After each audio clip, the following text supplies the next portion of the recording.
something like that for Matthew Wade. বাংলার দুয়ারে এসে কুপোকাত অস্ট্রেলিয়া, তাও আবার আভিজাত্যের ফরম্যাট টেস্ট ক্রিকেটে। 11 বছর আগের বাংলাদেশ এখন আর গুটি গুটি পায়ে এগোয় না। প্রত্যাশিতভাবেই পুরো বিশ্ব ক্রিকেটে নাড়া পড়েছে এমন জয়ে। সম্ভাবনার দুয়ারটাও নাকি খুলেছে বলছেন দেশের আপামর ক্রীড়া বিশ্লেষকরা।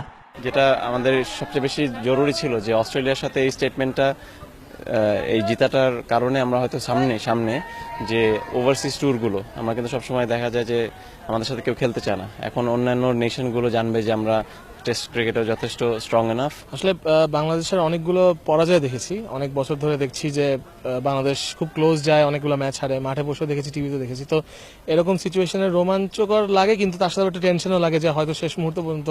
কিন্তু এই দলটার ব্যাপারে একটা মানে বিষয় হচ্ছে যে তারা খুব কনফিডেন্ট একটা টিম, আর তাদের খুবই কম কিছু মুহূর্তে মনে হয় যে হয়তো পারবে না শেষ পর্যন্ত, কিন্তু তারা দেখিয়েছে যে তারা টাইট সিচুয়েশনে খুব ভালো খেলে।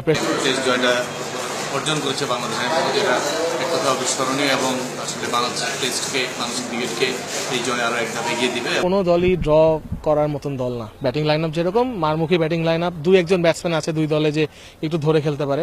রেজাল্ট হবেই, এবং আমার দৃঢ় ধারণা যে বাংলাদেশ আবার পুশ করবে জয়ের জন্য, এবং আমার মনে হয় 2-0 হবে।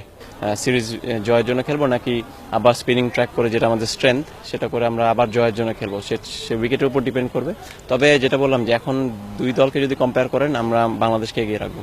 এখন মিশন চট্টগ্রাম টেস্ট, পরের সফরটা দক্ষিণ আফ্রিকায়। শুভকামনা টাইগার্স। মাহবুব সাকিব, নিউজ 24।